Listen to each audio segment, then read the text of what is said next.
Okay. So we should be live online. Hi, everyone. And we've got about 5 minutes before we begin. So if you're here, say hi and introduce yourself. I'd love to know who's here in the room, but we're going to take about 5 minutes to get settled. So if you haven't yet taken a minute to settle, grab a cup of tea, have anything around you that will feel good. We'll meet back in about 5 minutes. So just take your time. And I am going to see why this is a little crooked. Let's see.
It sounds like some people can't see me yet.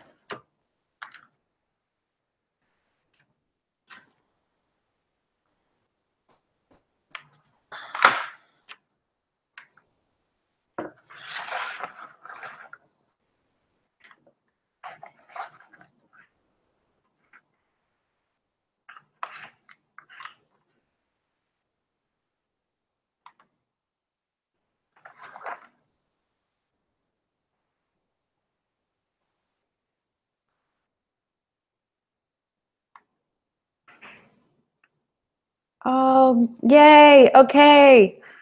Hi, Suzanne.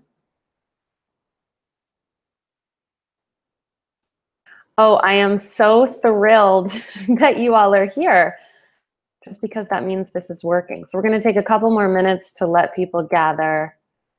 And I'm impressed that you already have emojis. That's amazing. Okay, beautiful. All right. Just going to see if I can fix this. I'm having a little issue with the computer here. No, I think I'm going to have to do it down here. Okay. That's where we'll have to go. Okay.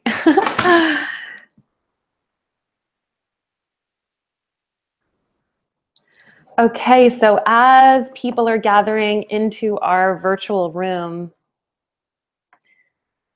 please introduce yourself, say hi if you're here, and I'd love to know where you're from. Oh, Liz Clinard!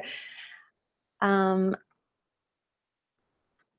love to know where you are, and if you can just say that to everyone else here so that they can see where you're calling in from too.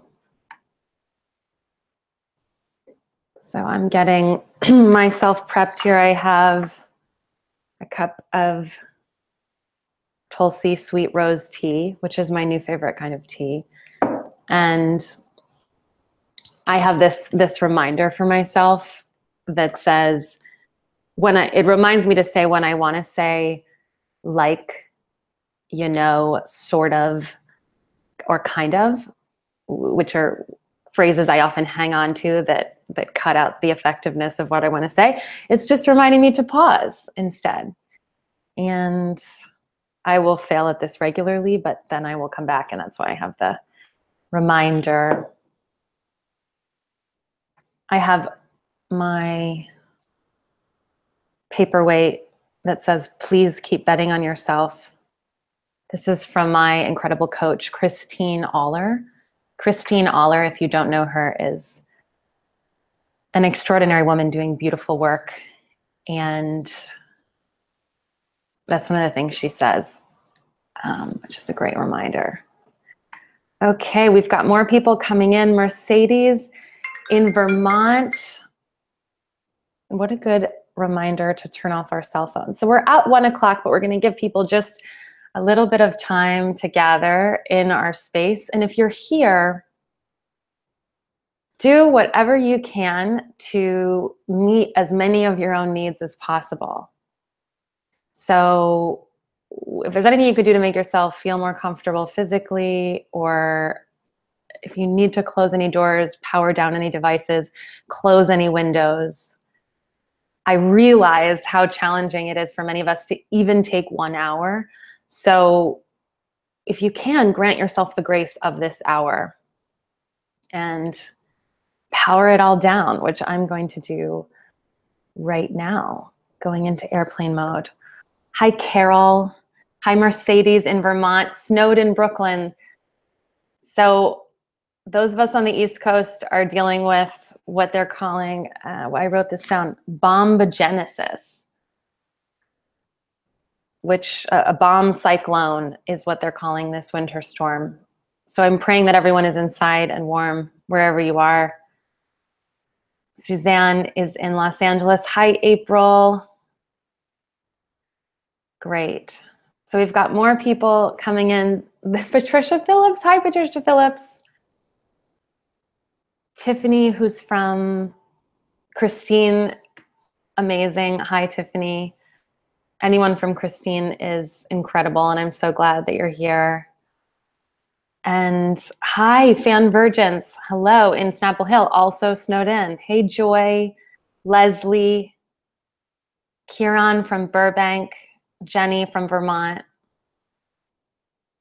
It's cold in Arkansas. Yeah. It's cold in New York.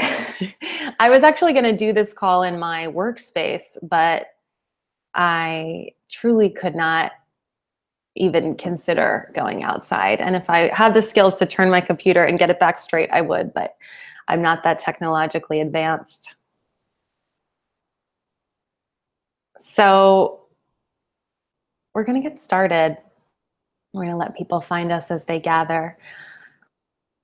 I want to say thank you for being here. And this is my first time doing a live event, an actual live event online. And my assistant and I just had wild adventures. One would think this is much simpler than it actually is, but it was really important to me that we have our own private space today, that this isn't just something that anyone from the internet can click into. She Breaks Through came about because I did an online event a live event in New York, and it was a really magical evening because of the women that came to gather. And lots of you on this list and other folks requested that we have this time together, but they couldn't make it in person. So I decided to do an experiment and do this online. I say experiment because the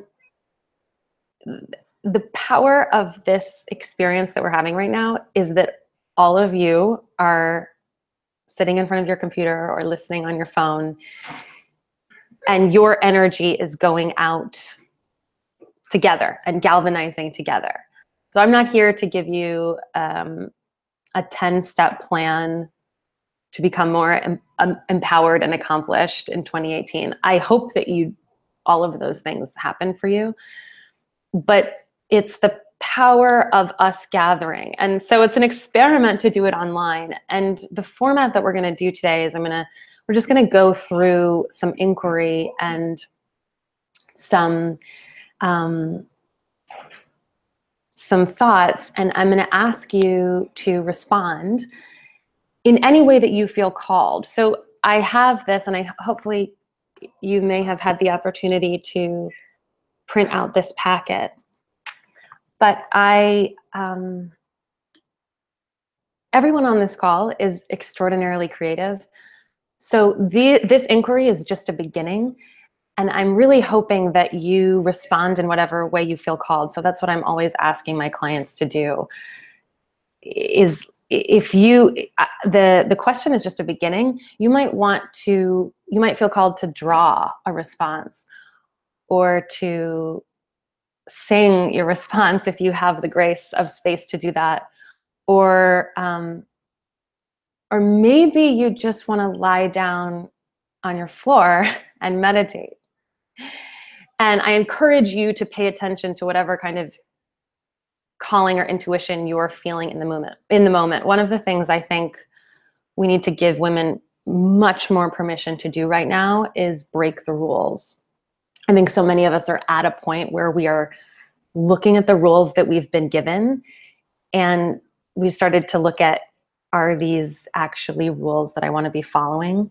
So yes, I'm here, I'm giving you a structure today, but you also have full permission to do what you need to do in any moment. And also, we're online, so I can't even see what you're doing. So I hope it's what's best for you.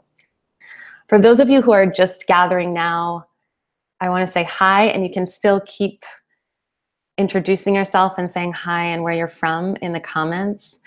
And as we go, just comment as much as you want. And there's a little bit of a delay, as you might notice. And I've been thinking about this delay a lot this week because I could have, and for a while I got a little bit upset about the delay. And then I thought, well, the delay is just the internet blessing your comment. So feel free to make this as interactive as we possibly can on the interweb. Okay. We're actually going to start with a grounding just to take a moment and settle. So if you can, put down whatever you have, get comfortable in your seat, and close your eyes. And I'm not going to ask you to breathe in any particular way. Just pay attention to your breath. And just remember that you are a person who breathes, if that hasn't been a thing you've connected with yet today. And if it has, great. This is just a moment to deepen. Wherever you are, allow the breath to be more nourishing than it's been already today, and perhaps a little bit longer, a little bit more extended on the exhale. I recently heard this idea of breath being like silk, which is a metaphor I'm really into. So if that does it for you, if you can enjoy your breath feeling like silk. And breath to me also connects you with your intelligence. So letting this be our first pathway to your intelligence, your divine intelligence, as we begin to do some excavation and unfolding. And notice how you're feeling in the moment without judgment. And it might be helpful to name, honestly, just name how you're feeling. And if I were to name how I'm feeling, it would be, oh, okay, taking a moment, a little bit nervous because there was a conversation going on outside of our apartment, and a little bit scared and also excited. And those are actually feelings that tell me I'm in the right place. But see if you can name how you're feeling.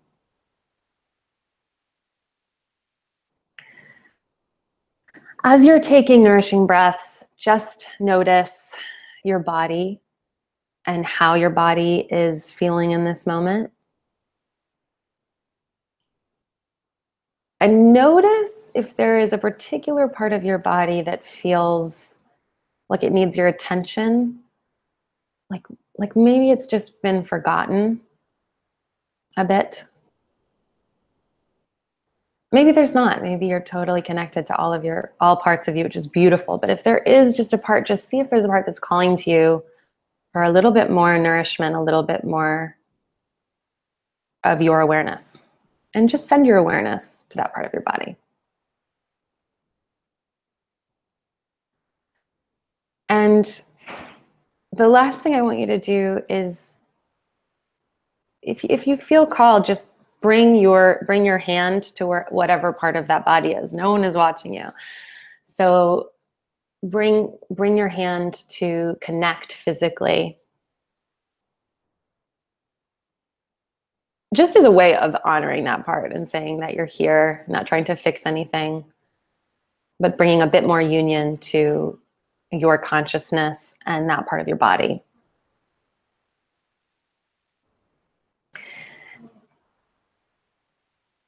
And take a breath there.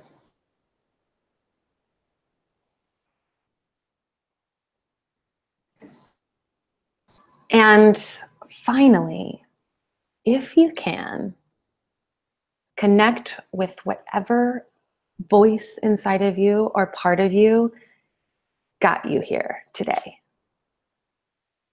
I wrote about this in the email, but there was some part of me that said, we need this. We need this time, we need this attention, we need this focus. And I really bow to her, to whatever part of you that is, and take a moment and offer your own thanks or reverence to her for getting you here. It's not easy.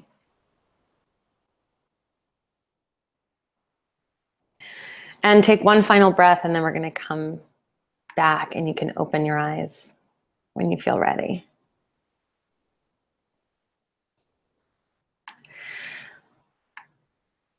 So there are 6 parts of a woman's experience that I am personally committed to really exploring, lifting up, making space for, and as I've been fond of saying, bowing at the feet of. And those 6 parts, they're actually written on the second page of your packet. Oops, you can see it's in the first question. And these parts are intuition, vision, voice, desire, body, and emotions. And as we go through the inquiry today, your job, my request for you, is to tune in to these 6 parts of you and make that your priority above all else. Similar to what we were saying before, meaning if we're doing something that you're having a vision, like as we're going through a question, follow that vision. We're really used to doing the appropriate thing, or doing the thing that will make us be like a really appropriate rule follower. So the growth happens moment by moment in situations like these, where you're being asked to follow a rule, and if your need is different in the moment, it takes a little bit of a leap for many of us to do that. So we're gonna like practice that together. And if we were all together, I would also ask you to really tune into other women's intuition, vision, voice, desire, body, and emotions. I don't think we have been fully supporting and worshiping these parts of women collectively and individually in the way that I think we need to move forward and to find some light collectively, and to find more healing as a whole group. But we also, the only way we can do that is to honor it within ourselves. So let's just take a look. When you think about that, and it can feel like a lot, I'm saying intuition, vision, voice, desire, body, and emotions. And I really think of these as the pathways to ascension. But it can feel overwhelming that some of you might feel like, oh my gosh, I'm really, I haven't even thought about those things. I'm just trying to get my kid to school and pay the bills and buy my Christmas presents and get out of bed in the morning. And I totally hear you. This is not meant to in any way shame you for what you are or are not connecting to. It's just a check-in. And I want to start with what's been going well. And I call this gold. And not to ignore the shadow or the dark side of things, but just as a way of a way of training ourselves to see what's going well. Our brains are always going to look for the problem. They're wired biologically to do that. And particularly as women, we have a harder time talking about what's going well. We become more comfortable sharing where we're not measuring up or where we're falling short. So this is an exercise I do with women that I work with, just to ask them what the goal is first. So when you think, and we're not going to do too much in 2017, but when you can sort of look back on 2017 and plus some if you want to a little bit. But what's one aspect of these 6 things that you have honored? Like, what has been a piece of gold for you in the last year? I want you to take a minute and think about this. And you may have already done a lot of thinking about this. This also might be the first time you've considered this in a while. And I guarantee you there is gold. If you're feeling like there isn't, you're just not looking hard enough. And I'll share mine as you start to think about yours. And then I'd love, if you can, share some of these over the comments. But 2 really big pieces of gold in my past year, as it relates to these 6 things, I started off last year asking for 2 miracles.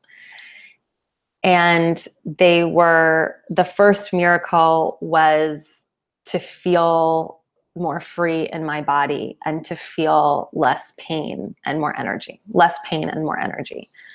At the end of 2016, woke up to the fact that I was in pretty severe chronic pain and also extraordinary burnout. And because I was so disconnected from my body and also in such a cycle of tolerating like a really low level of health, I didn't even know that was happening. So I woke up to the fact that I didn't want to live in that kind of intensive pain and also intensive, like low, like total kind of rock bottom burnout. But I had no idea. I just had no idea how I was going to come back because it felt pretty insurmountable. Anyway, I didn't have a 10-point plan of attack, but it was really just the prayer / miracle that I asked for at the start of the year. And by prioritizing it, just by making my physical health and my body a priority, which was new for me, I wasn't used to doing that, I found an extraordinary shift physically. I am still working through so much of it, but I woke up on January 1st, 2018, and it actually almost happened like even more overnight from December 31st to January 1st, which is why I think it is totally appropriate and actually really strategic to ask for miracles.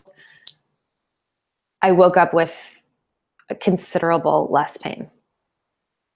So that's gold for me. And the second piece of gold is I committed to my voice. I said, like, no matter what, I'm going to find a way to make room for my creative voice. I had been totally blocking it for about a decade. I was like very involved in all kinds of creative activities, but not really bringing my own voice to the table. And at the beginning of last year, I said, this is the year, it has to happen. It's so painful to be in block. And I did. I prioritized it. It was a wild ride, and now I'm sort of sorting through some of the things that came up, but I absolutely broke through the part of me that wasn't letting me create. And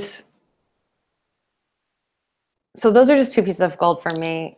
And then the things that need attention for me are vision and desire. I wrote down on my paper because I had to take a break from I've been so involved in so many self-development practices and frameworks that I'm starting to learn have been extremely masculine in the way that they operate, and nothing wrong with them, but they just don't work for me. And I'm noticing a lot of the women I work with, meaning like setting my top 10 goals and having the really clear written out vision with a 3-point why statement behind it.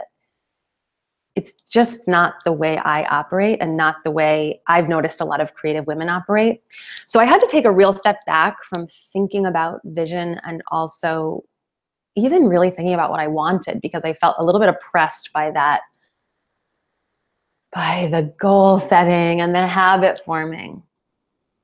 But now that I've taken taken my foot off the gas in that way and come around to respect more the way I work and operate, I'm ready to give those attention again. I feel called to really look at that. So April says voice and body.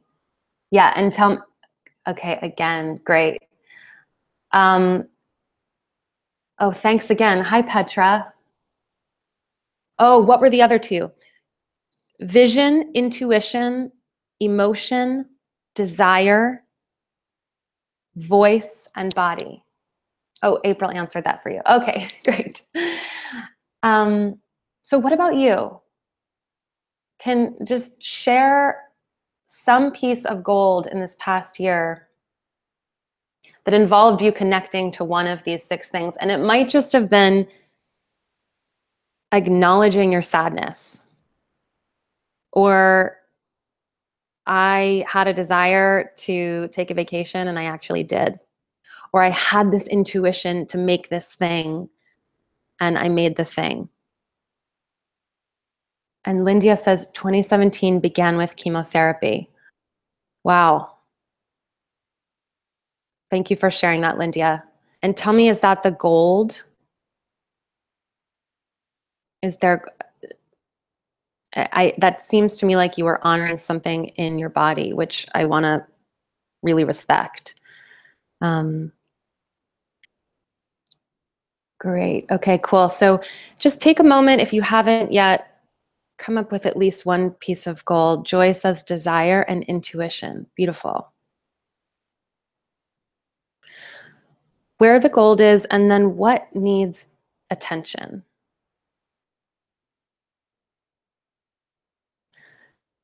Leslie.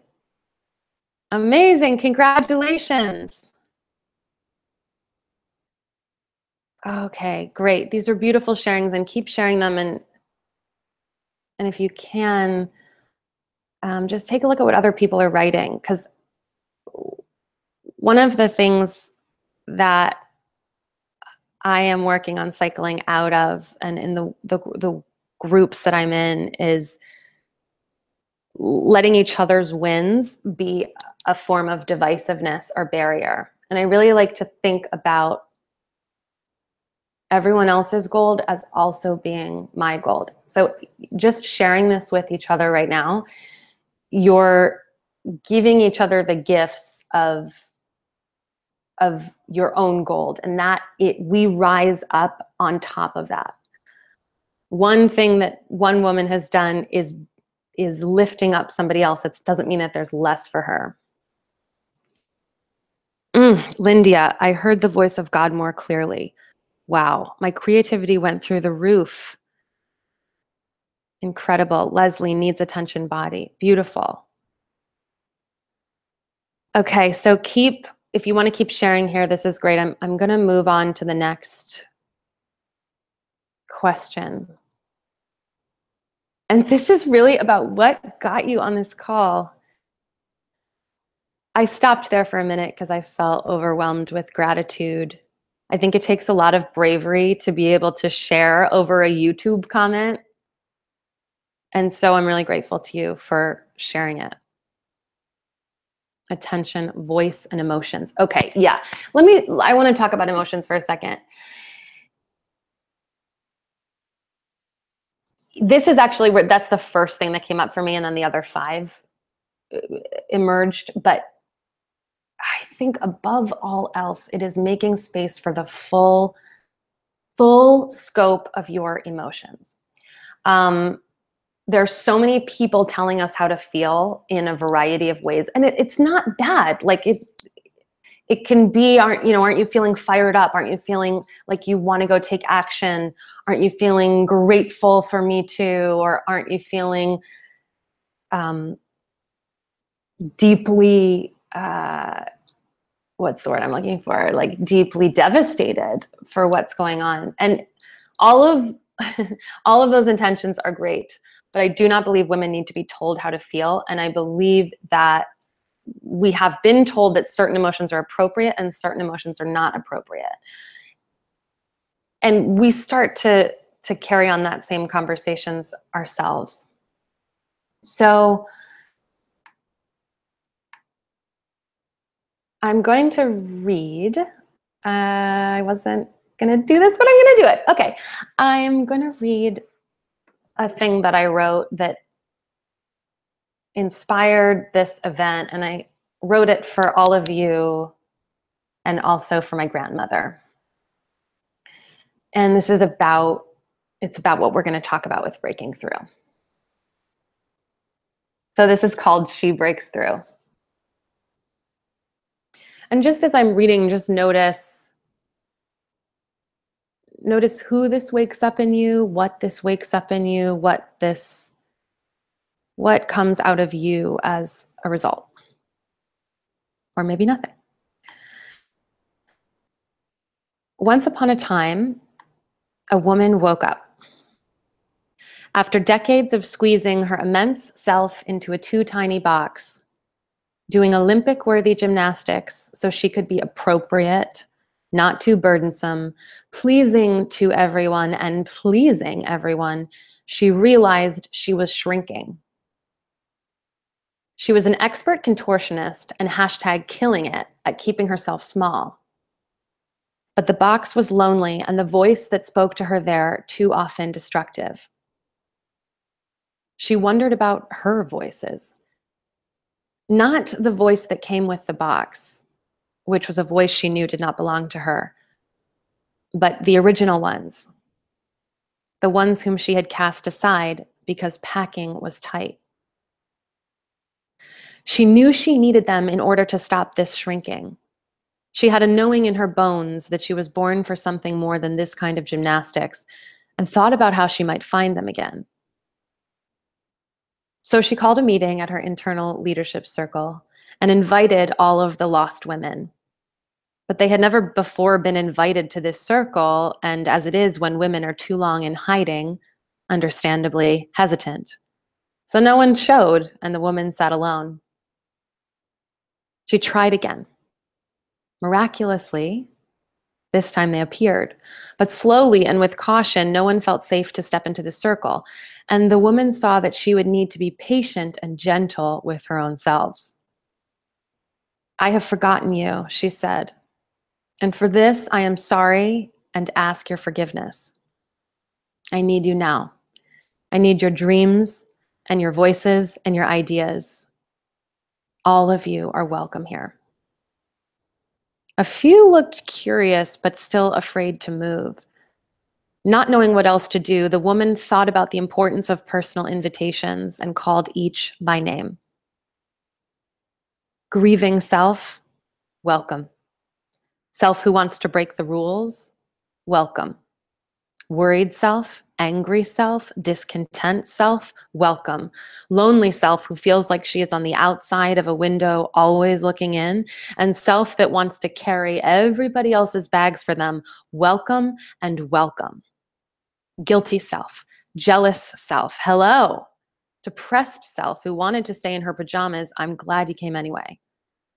Self who overeats and self who undereats. Confused self, abused self, welcome. Sexy self, badass boss, creator, goddess, warrior, queen, You are the way forward. Joyful self, I'm so glad you're here. It's been a rough year, but know that you are welcome. And sweet 5-year-old self, welcome, little one. I may have forgotten you for a year or 10 or 30. You are our lighthouse and you will bring us home. I realize I do not know all of you well, she said, looking at each of them, and some of you, sadly, not at all. But I see you now, finally. You belong here and we have work to do. From this day forward, we sit in this circle together, equal voices who get to be heard.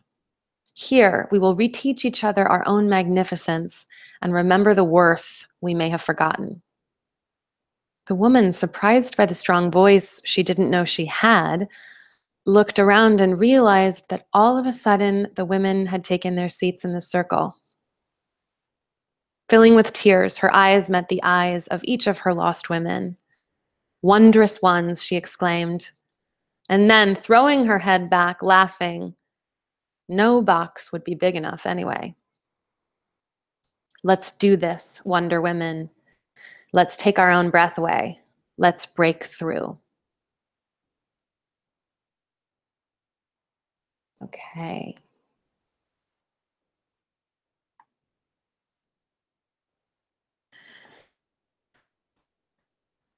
So I said that I wrote that for my grandmother, partly because I think that I feel really privileged to be having this conversation with all of you right now. And she and so many of our grandmothers didn't have that opportunity and didn't have the resources and didn't have the safety to be able to have this conversation together. So I'm feeling in service of all of the women that have come before us. I feel really like we're at a lucky moment, but we're also at a really precarious and important moment. And here's why.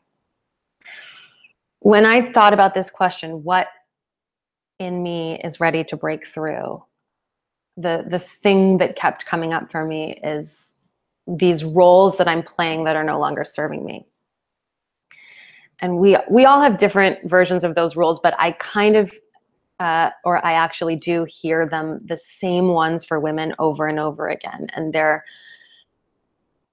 being a people pleaser and perfectionist, martyr, the person who's always sacrificing, the person who's always supporting, the assister, not sister, but the person who's assisting. And you might have more. So if you have more, just fire them out. Or the person who's really hard on herself. I don't have the right word for that, but that's something I hear a lot. And so what I hear, and I heard in myself, is in many ways an over-attachment to these roles. Like it almost becomes something we talk about with pride. I don't think we know we're doing it, but it's amazing how much of an expert we become at our own limitations, or if you're considering some of those roles to be limitations, which I am. I consider my need to please everyone just a need that is no longer serving me. I can honor it, but it's no longer serving me. But it's amazing how long I could talk to you about that for, and how sometimes that will be the thing that I lead with because it feels comfortable. And so it starts to become this part of my identity. It's sort of like the card that I play first. And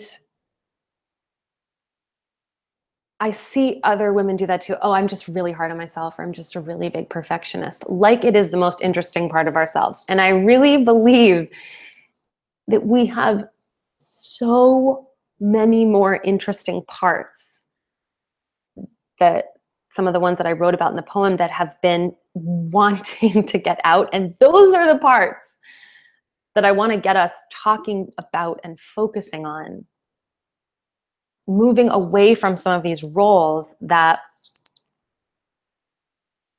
what I would say the patriarchy has engineered us into.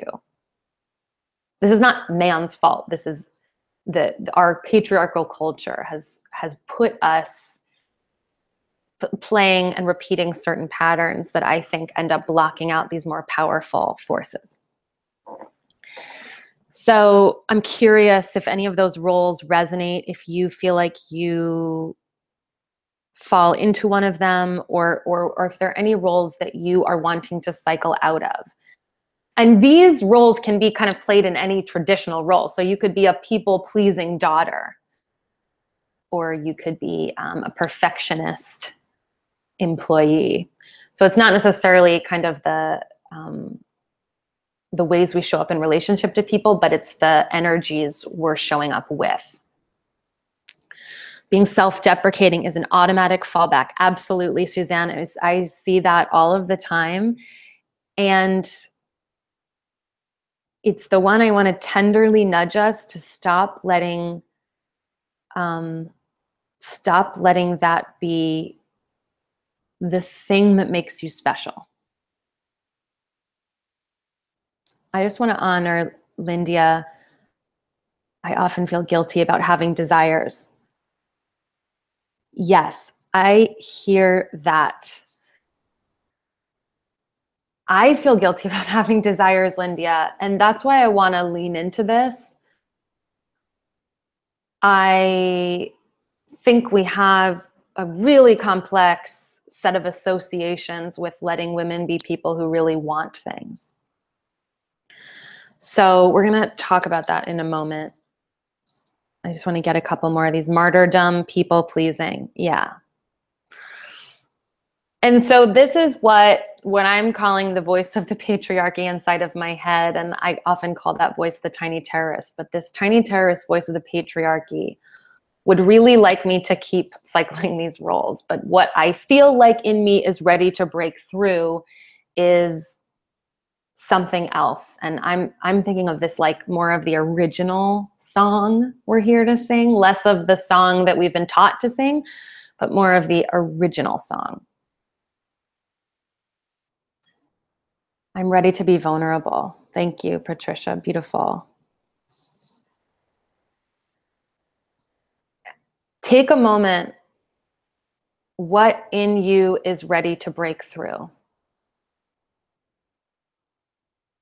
See what emerges. Remember that just let your intuition guide you here. And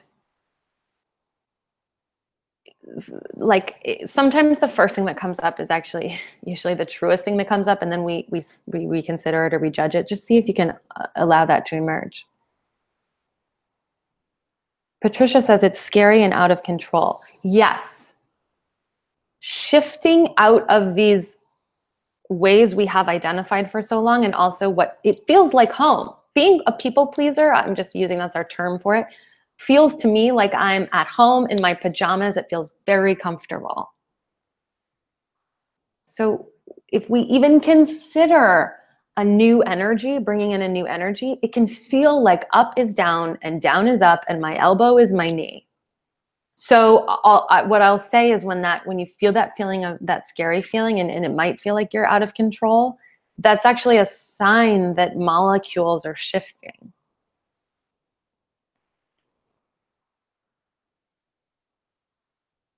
Expert at limitations, would love to break free of this. Great. Thanks, Molly. Hi, Molly.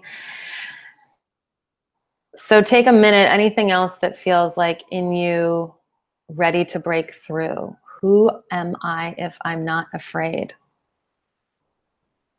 Having self-destructive habits out of complacency. Yes. Joy, that's great. That was what I sat down to think about when I was looking through She Breaks Through, was what happens, what's left, what's there when we actually do take an energetic distance from the voice of the patriarchy, tiny terrorist in our head. And let me just be clear, in case I write about this a lot, but if you're new to me, this is the voice, and everyone has one that's slightly different, but they all have major similarities. that tells you that nothing you're doing is enough,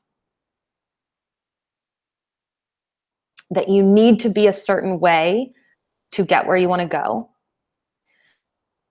that you cannot, that exercising your power will not be safe.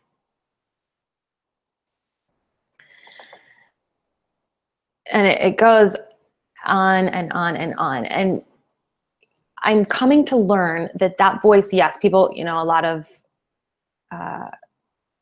professionals and scientists will say that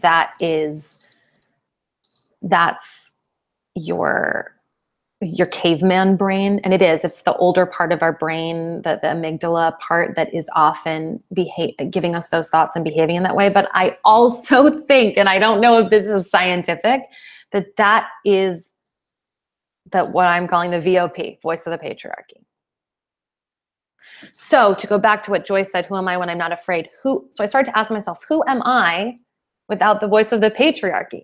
And for many of us, that can feel scary, because that voice of the patriarchy, at least for me, has accompanied me through my entire life. I was an only child and I spent a ton of time as a kid alone. But that voice, that tiny terrorist voice of the patriarchy, was always there. So in many ways, it's like losing a limb. And it can feel, when you start to make the shift of saying that is actually not me and I am going to search for a different song, it can start to feel like you're not yourself. So if you are starting to notice that already, that's actually a really good sign. And where we're gonna go into for the rest of our time together, you can turn the page, are these 4 energies that I think for me have provided a really powerful antidote to, antidote's kind of a negative word, but yeah, I'll say antidote to the voice of the patriarchy. Cool, yes, I love that you're responding to each other. Thank you. That resonance is so important, because when we name it in ourselves and somebody else sees themselves in you, that is a gift that we give to each other when we share as women in these circles, even when we're on an internet YouTube circle. So,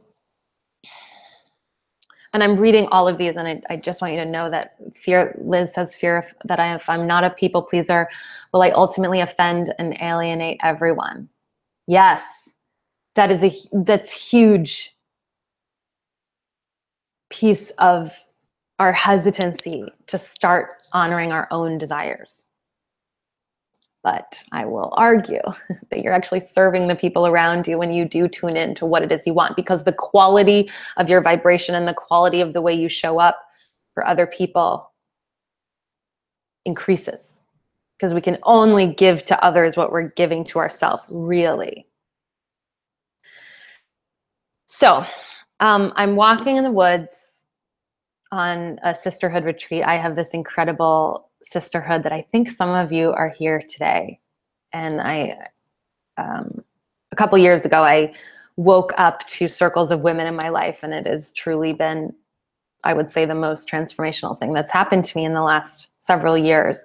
But I was walking in the woods and I was thinking about this question, who am I without the voice of the patriarchy? And immediately I heard these 4 words. And I was lucky enough to be tuned into my intuition that day. And the 4 words I heard were creator, goddess, warrior, queen. And immediately after I heard those words, I heard the words, how dare you? In my head, how dare you? And that's the tiny terrorist voice of the patriarchy. And it was so curious. I'm at this place where I can say, what is that? How dare you? Where is that voice coming from? And as I investigated it, I realized that there was a huge power that is invoked when I just say the words creator, goddess, warrior, queen. And when I think about invoking that in other women and invoking that in myself, there's like this just surge. I just feel this surge of power. And at the same instant that I could feel that, I felt also deeply afraid of it. And that was my sign that, as resistant as my intellectual self might feel to these words that I have now brought into my life, which 2 years ago I wouldn't have believed that I would be talking to you about them on this call. But that was my sign that I have to lean into it, because I am uncomfortable with this power. And I'm not going to go into this, but I do believe that in order to lift up women, and in order for the work, any work that we are doing in activism, and the incredible work that's happening in activism right now and in the outside world, to raise women's vibration and to raise women up, it only goes as far as you doing that within yourself. So I have this secret belief that we won't get women in the highest leadership positions until we can imagine ourselves there. It doesn't mean we have to want that, but until we can be accepting of that power within ourselves. So I'm exploring that this year, and I'm exploring it through these 4 roles. And the last piece of our time together, we're just going to use these energies as gateways into looking at what you're wanting to bring in 2018. I have a really hard time when people ask me to come up with my word for the year and come up with my top 5 goals for the year just right off the bat, because what's much more interesting to me is who I want to grow into, and then the goals and the projects, if we need them, will emerge from there. So you might, in these questions, we're going to start with the creator. The first question I want you to look at is what do you want to bring forth into existence? What is your intuition whispering or screaming? Because sometimes our intuitions scream, and sometimes they are so quiet you can barely hear them. And I imagine you know what that's like. There have been times when you really, really hear it, and then there are times when it's just like this, it's almost like an itch, or just like a little gently, like a tug on your hand. So what do you want to bring forth into existence? What is your intuition whispering or screaming? Take a moment and receive the answer here, and then I'd love to hear if anyone feels called to share something that they wrote down. Joy, enthusiasm, creativity, inspiration for myself and others. Beautiful. I find this definition of creator being one who brings forth into existence really liberating and also really galvanizing. And it can come in any form. This might be about bringing forth an energy, like Joy is saying, or bringing forth a project. In one of our in my live event in New York, this came, bringing humans into the world came up here. I wrote down this, I'm pretty clear on this, that there's a project I want to do with my dad that I've been putting off for years. That is a thing that I want to bring forth into existence this year. And that's an example of something that's really specific, but that's something my intuition has been whispering and then started screaming. And I realized, well, it's just going to keep bothering me until I say yes to it.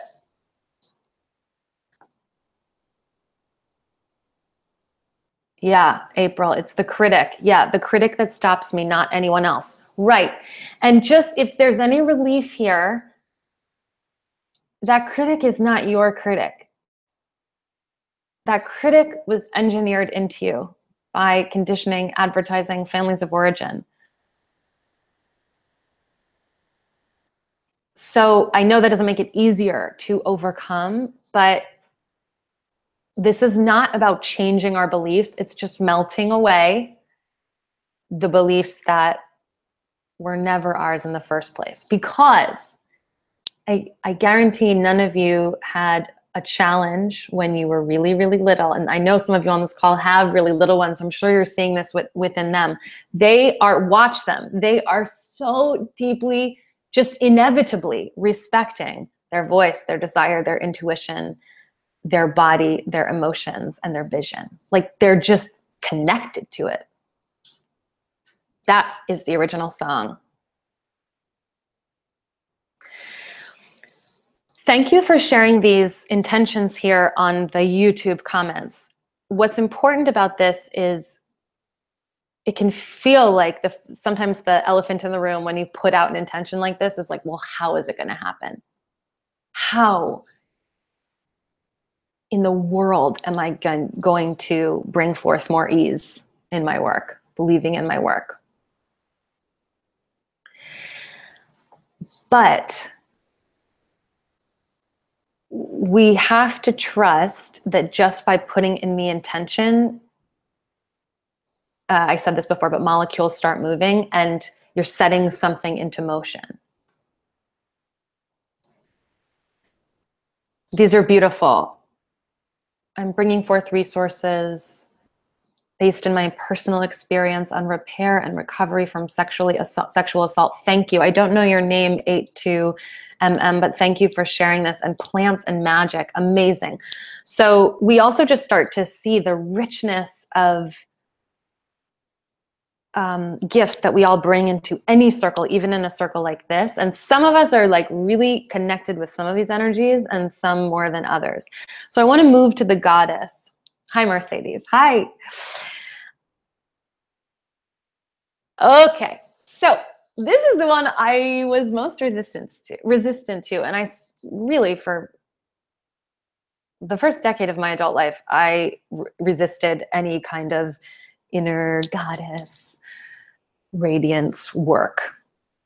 And I still have a healthy amount of resistance, which I think helps. However, this has been a deeply important energy to help counteract the VOP. Because the goddess challenges a lot of what we know about, or a lot of what we're taught to think about no pain, no gain, about constantly struggling, that struggle is the way. The goddess asks you to let things get good and to let things be easier and to let things be softer and to lean into pleasure. And by the way, we're just doing an intro into this now. I am going to be exploring these energies for the full year. And if you're interested in it, I'll be writing about it and we can have conversations about it on social media. So this is just really like this initial gateway. Take a moment. What pleasure do you want to prioritize? And you don't have to answer each of these questions. Just see what comes up. What are you ready to receive? What kind of love would nourish you? Bring on the goddess, Patricia. Yes, I know, it's good. When I announced this to my collective, the women's groups that I work with, and I said, this is gonna be the theme that I'm bringing into our work this year, everyone was really energized by the goddess. I think we can use this right now as a support also as we are doing fighting the good fight out in the world. What kind of pleasure do you want to prioritize? Whew. I talked about, for me, what kind of love would nourish you.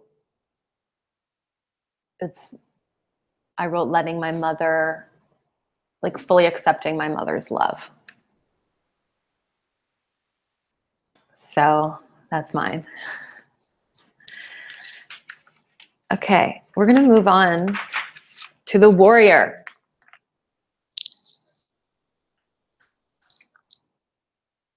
Okay, the warrior energy is it's important to distinguish here. What will you stand for? What would be courageous? What strength would feel good to cultivate? I want to clarify this. What would feel good? I didn't ask what strength do you have to cultivate. And back when we were talking about the creator too, we weren't saying what will you bring into existence or what can you bring into existence. The distinction here is what do you want to bring into existence?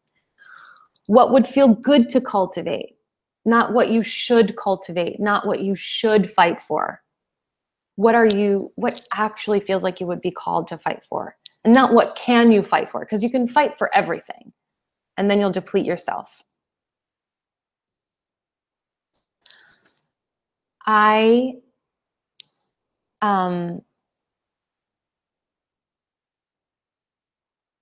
believe that most everyone I'm talking to right now is at a point where the question can no longer be, what can you do? You can do lots of things.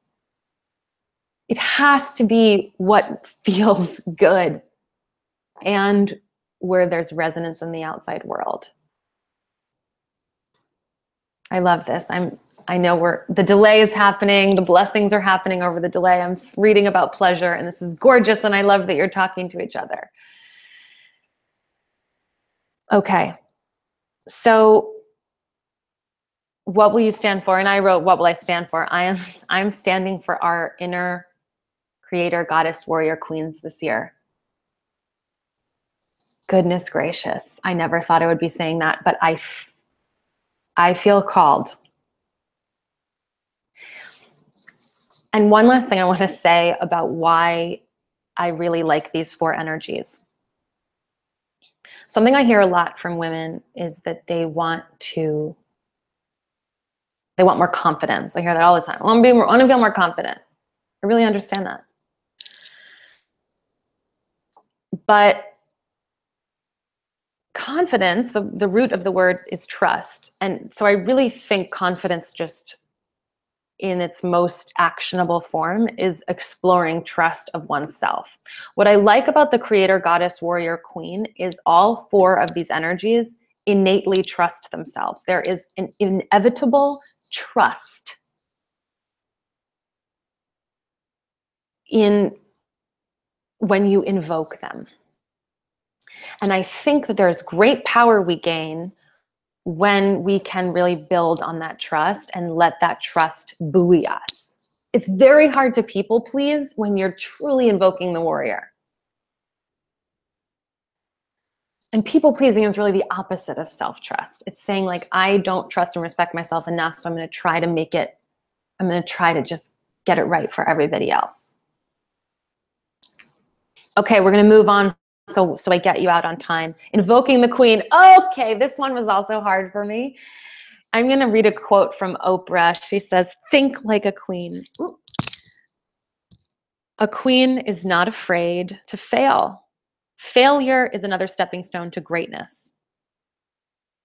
Thanks, Oprah. That's important. There's this quote that I put on the last page of your packet from Octavia Butler, who is, if you don't know her, a luminary writer of science fiction, but also a women's activist. And she wrote, so be it, see to it. There's an incredible page from one of her journals. You can find it on my Instagram. I took a picture of it. And she just wrote about the things that she wanted to create in her life. And then she would repeat over and over again, so be it, see to it.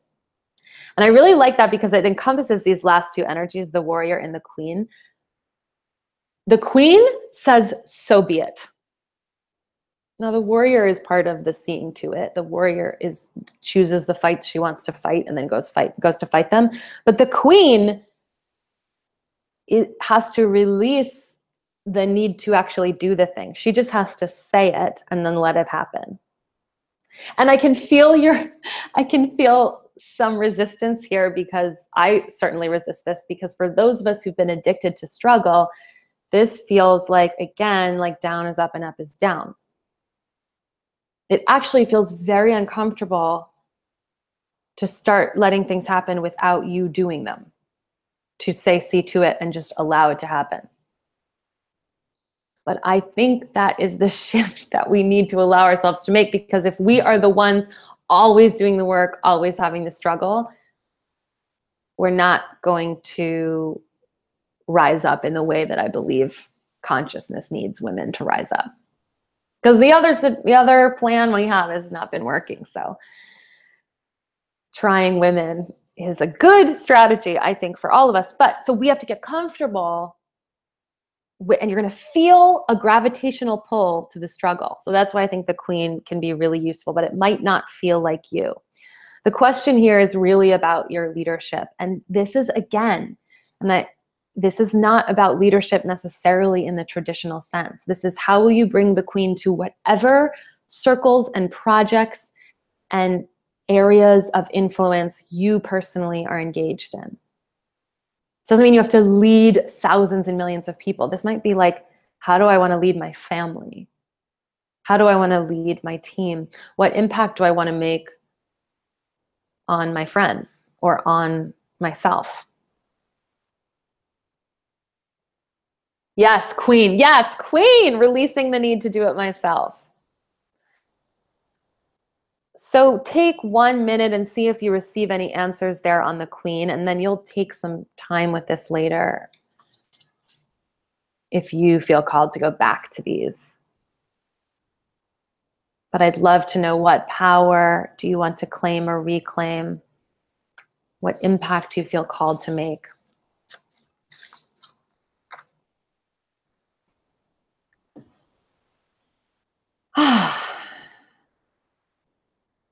I'm taking a breath.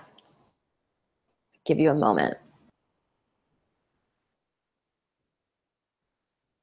It's easier than we think. That's right, Suzanne. It is. It's just giving ourselves permission.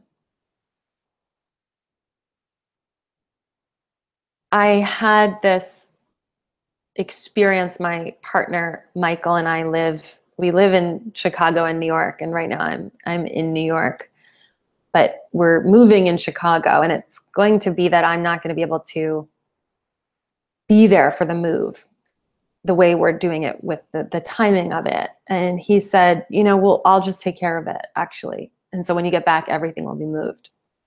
And the first instinct I had was, no, wait, I can't do that. And not because I wanted to control it, but because I couldn't imagine something that big happening without me making it happen. And this is where I have to go back to what I'm exploring and say, but the queen says, yes, go. I'm going to go do this other thing over here, this other majestic thing, help somebody else. So yes, please, I look forward to coming home and having all my things unpacked. I realize what a gift and how much privilege is associated with me, that gift in my life. But queens also get really good at receiving. So we're going to talk about receiving in this last couple of minutes. Turn to your last page. Calling in radical support. If you had unlimited courage, which you do, to ask for any kind of help, what would you ask for? Take a moment. What would you ask for? If you had unlimited courage to ask for help, what would you ask for? I notice this question often stops us in our tracks. It feels radical because, similarly to leaning into desire, this leaning into letting ourselves be helped can feel wildly uncomfortable. And part of the work here is getting specific about how we want to be helped. We prevent ourselves from the help when we stay general about it. So see what comes up when you ask, if I could ask for help, what would I ask for? And it's okay if you don't know. Your ask might be, I need help figuring out what kind of help I need.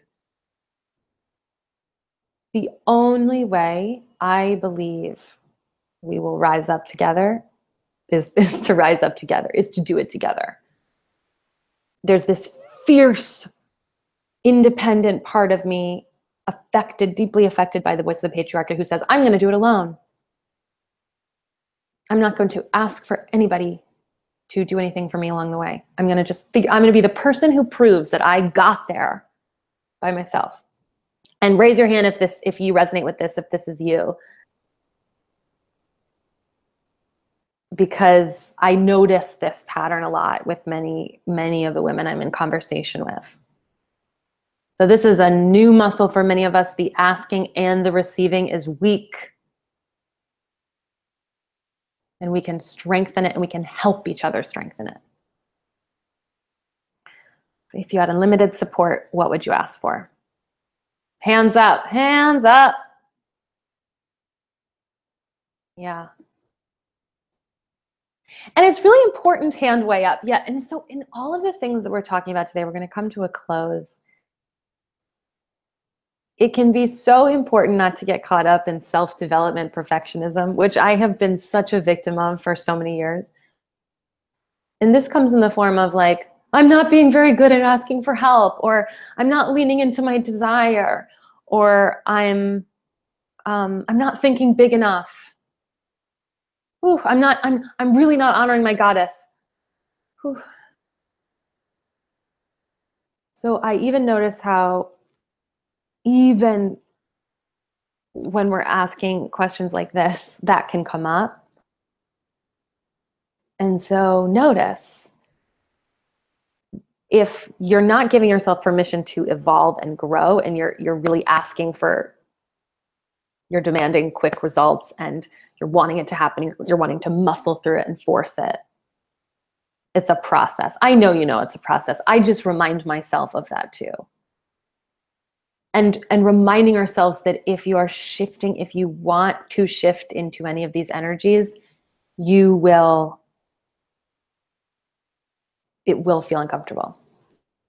Okay, so I went a little bit over because we started a little bit late, but I want to finish with one specific action that you feel inspired to take, and one commitment you're ready to make.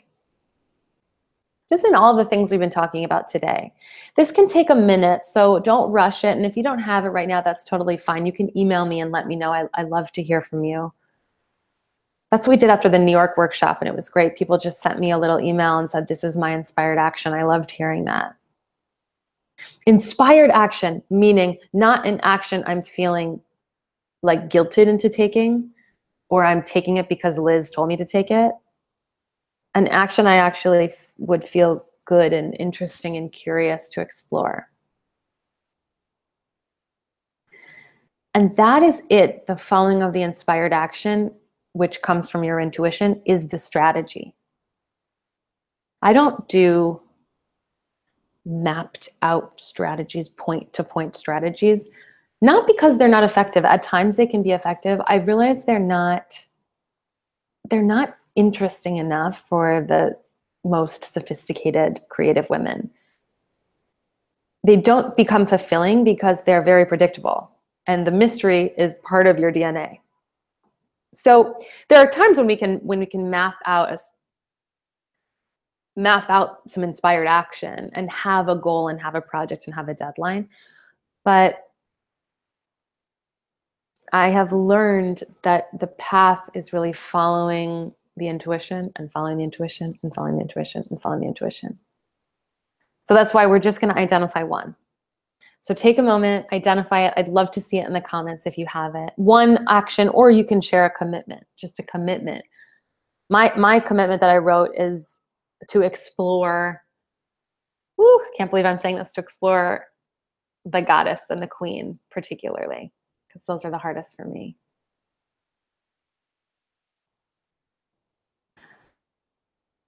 And we're going to come to a close. And allow yourself to know that this was it's just an entry point. And maybe make a little note for yourself if there are places you want to come back to, questions you want to return to. Suzanne says, a play I've not had the guts to tackle, but I know will be a transcendent creative experience once I do. Scary, but the queen is saying, just do it. And here's what happens when the queen says something. You can deny it, but eventually you will have to respond. So it actually just shortening that gap between the queen's desire and the go and hitting go will actually will feel better. And when you say, Suzanne, I just want to say this out loud because it's important for everybody. When you say, I know it will be a transcendent creative experience, that is your intuition, which knows what you need. It knows what you need. But you don't know why. So I think the why stuff is fascinating. And I love Simon Sinek's work. And I think sometimes it can be really useful to identify a why for something. But sometimes, particularly women, you don't know why. You just know. You don't have to know why. And people are going to ask you why. Well, why are you doing that? I don't know. I'm just following an intuition. I'm just doing what the queen says. I'll check back in with you. Because regardless of the result, the growth you will experience, as you say, transcendent creative experience, the growth you will experience by following that intuition, I can guarantee so few things in life, but I can guarantee that that will be a fruitful path. That's one of the biggest gifts of my past year, is learning that, to follow the intuition and then realizing it didn't turn out the way I thought it would, but the woman I became after doing the project is the woman I need for this next stage in the evolution. These are great. Thank you. Yes. Ford. Yes, it's no small potatoes. Thank you, April. Yes, it's my favorite thing to say. It's no small potatoes. Truth. Amen. Yes. Continue to share here if there are final actions, inspired actions, and commitment, because there's an enrolling that happens when you share it with the group. Not to whip you into accountability, but to allow you to feel held on the path.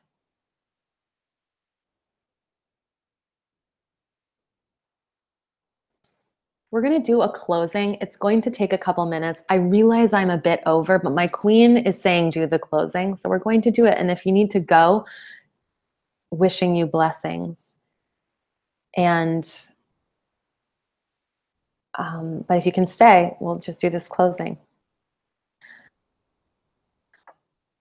As you're, just finish up your writing and put everything down if you can.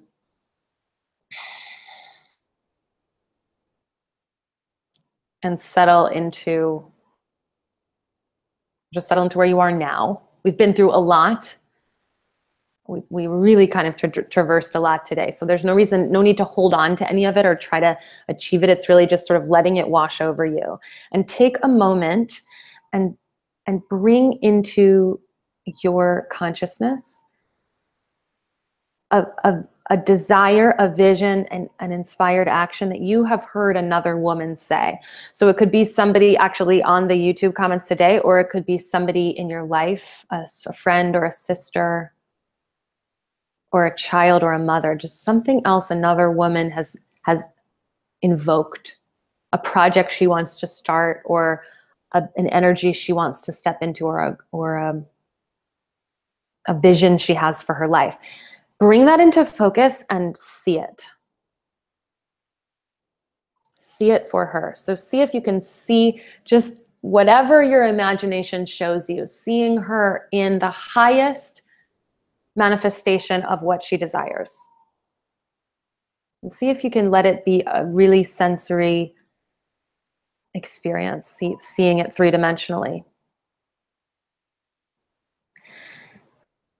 And in this final moment, turn up the volume on whatever that experience is. So if it's in a certain amount of color, just let it be Technicolor. Turn up the color on that vision, and the highest manifestation of whatever that woman in your life is envisioning.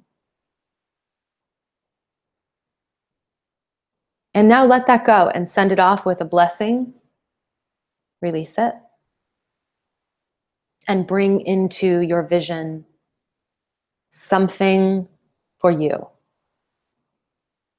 A desire, an intuition, a vision that you have for your life, a project you want to step into. And see yourself in that. Use your imagination to see whatever you see. It is usually much harder for us to see it for ourselves. So ride on the energy of the previous envisioning. And allow yourself to see it three-dimensionally. See yourself in it. What does it feel like? What does it look like? What does it smell like? And now turn up the volume on it. The highest manifestation of whatever it is that you are calling in. Just one of the things. And take a breath into it. And now let that go. And just let it go with blessings for you. A blessing for my own life. Let it go with that. And open your eyes when you're done. I want to thank you, Creator, Goddess, Warrior, Queens, for showing up today. I know something about you.